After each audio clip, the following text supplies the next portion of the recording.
Hey guys, so I am well overdue for another chicken experiment update. So I apologize, last week was just a crazy week and I didn't get to it, but we are definitely overdue for an update. And I also said I was going to talk a little bit about the tractors that we use and what we've done in the past. So I actually started all the way at the top of the hill because the first year that we raised Cornish crosses, we decided it would be a really brilliant idea to do it in the winter. So we got our chicks in November and then it got really cold and we ended up stuck with 5.5-week-old chicks that weren't really chicks anymore, still in our house. Yeah, don't do that. Rookie mistakes. So the first time we did them, we needed to keep them close to the house just for, making sure that we could run heat out to them because it was pretty chilly. We even had snow. And we also were having to bring buckets of water out to them because we just really weren't set up yet to do this. So it was quite an adventure. I was also pretty pregnant at that point and it was just a mess. I still can't believe we did it. But the first time we did it, we were actually in this little garden area beside our house and we just set up like almost a low tunnel for them to go into. And I mean, it worked, but it definitely was not the best method. It required a lot of bedding. We were doing kind of a deep litter method with them because we couldn't really move them around and it was a mess. So I would definitely say with the Cornish crosses especially, I would not recommend anything stationary. You definitely want to be moving them around just to help keep costs down because you're going to need to use some sort of bedding of some sort. And I know for a lot of us it would be purchasing something. You probably could also use wood chips if you can access those for free, but I've definitely found that they do a lot better when they're on the pasture and they're able to just move around and you're moving them more. It also does help in, we weren't worried about it in the winter, but in the summer you could have parasite issues. So moving them will help reduce the kind of that whole issue because you're moving them along and it doesn't have time, the parasite doesn't have time to kind of complete that life cycle where then it is actually causing a parasite issue within the chicken.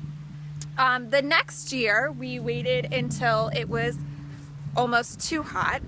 We were butchering at the beginning of July and the next time we decided to keep them up on the hill by our house. And it's probably a little hard to tell, but it's really steep right here. And the reason we did this was because we wanted access to water via our hose. We didn't purchase more hoses for another year, so we were needing them close. We built this huge, huge, I'm not even sure how big to say it was, but it was this giant structure that had PVC pipe going on top of it, and then we wrapped it kind of in chicken wire and put tarps on top. And that was just way too big. It was more than we needed size-wise, and it was really difficult to move. And we also didn't like them on the hill because we found that because the hill was so steep, as they began to put weight on, they didn't want to move around as much. And so they would just sit. And so in the end, we ended up with some not so healthy birds just because the hill was prohibiting them from moving easily, and so they didn't move. So the next year we decided that something had to change. I became more familiar with Joel Salatin with Polyface Farms, and I watched some videos in regards to his chicken tractors that he uses, and we decided that we were going to try that method.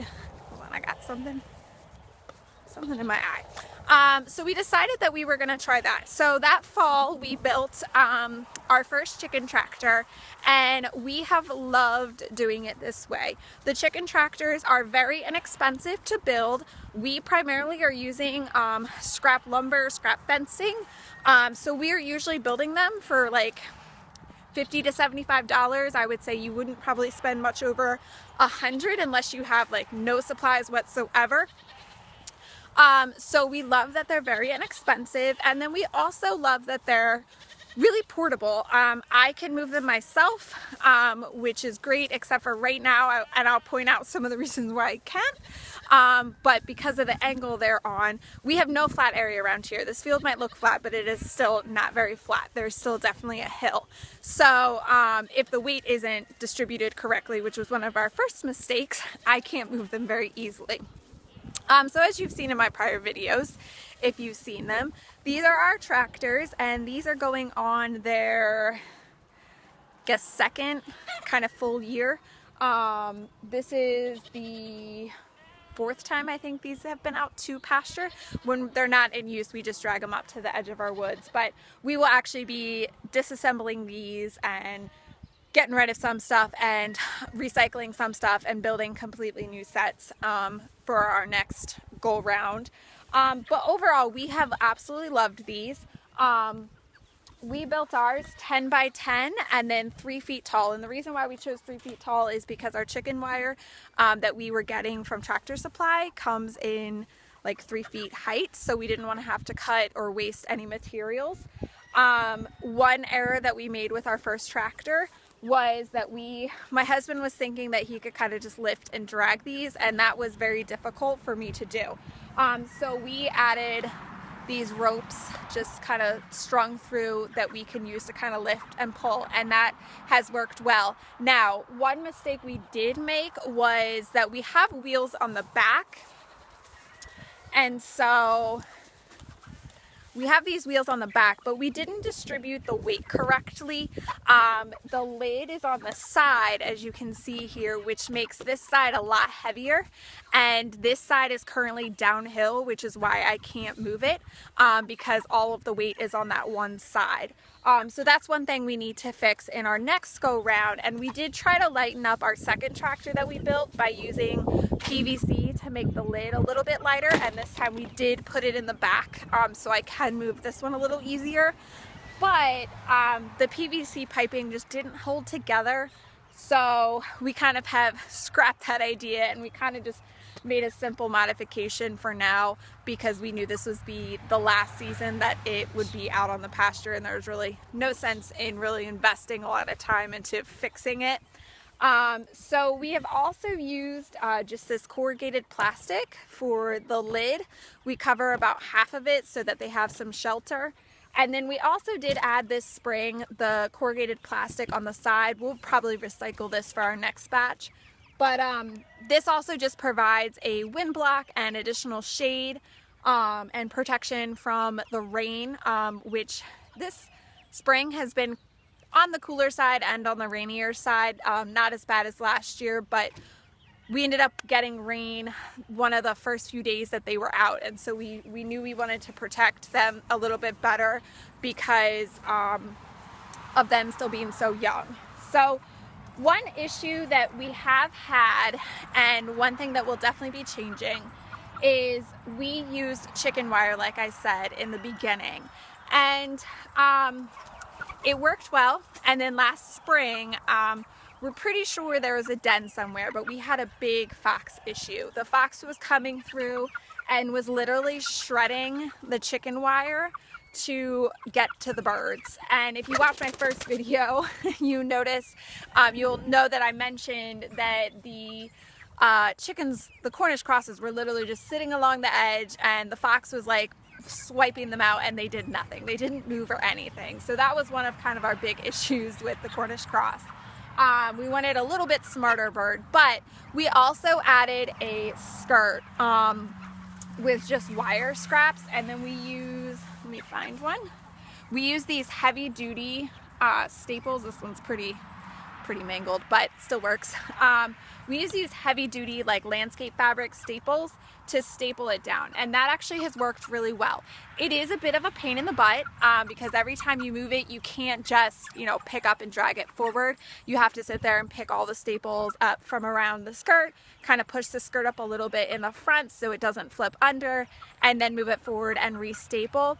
but really it's not that bad. I can move both the tractors by myself in about 15 minutes or less. So it's an extra step, but it has prevented us from losing birds. Last year we lost about a third of our birds. We put about 150 out to pasture and we only ended up with a little over 100. So definitely, if you have a predator issue, that's something you might want to add to your tractor. We didn't really want to invest in the electric poultry netting because we already kind of had them in this, and it just seemed like an extra cost that wasn't really all that necessary. And we don't really have a situation where we could put a livestock guardian dog or anything like that out. So this was our best solution for the fox. To our knowledge, we haven't had any issues. We haven't set cameras out this year, so I'm not really sure if the fox is coming by, but I've seen no evidence of the fox trying to pull on the fencing or pull up any of the skirt to get in. So, that's definitely been nice. This is the first year we haven't really had a predator issue. So, but an update on the birds. They're doing really well. I've been really happy. The Cornish cross are really active this time. This has been a really good bunch. So definitely the Cornish cross are way bigger than the Red Rangers, and they've gotten so they're eating about the same, which is kind of a bit of a bummer because the Red Rangers are nowhere near ready, and the Cornish cross, I don't think we'll take them. They're 7 weeks old right now, and I don't think we'll take them next week. I think we're going to wait till the following week. They'll be about 9 weeks old. But the Red Rangers are definitely really lagging behind, and the fact that they're eating about the same at this point is a little bit of a bummer because it basically just means that we're going to be feeding them longer. But we'll see. I'm definitely curious to see how I like the difference in meat. Right now we're completely out of chicken breast, so we've been using all of the dark meat. I like to piece my birds out, so I've been using the dark meat from the legs and the thighs, and I will say I do like it. I think it's kind of nice and has a little bit more flavor, which I've heard that the Red Rangers give meat that's a little bit darker and has more of that flavor. So I'm definitely curious to see how we like the difference, but I don't know. At this point, I'm not so sure that I like the idea of doing the Red Rangers anymore, because if it just means that we're going to be keeping them longer and feeding them longer and having to mess with them longer, then it may not really be worth it. It might just be worth it to put up with a Cornish cross for a few weeks and then be done with it. So I'll keep you guys posted, and if you have any questions in regards to the tractors, I'll try to link. I'm pretty sure there's some links out there as far as plans on how to build the Salatin style tractors, and I'll try to find some and link them below in the description so you guys can check those out. If you have any questions, let me know, and I'll keep you guys posted. Be sure to subscribe, and I'll talk to you guys later.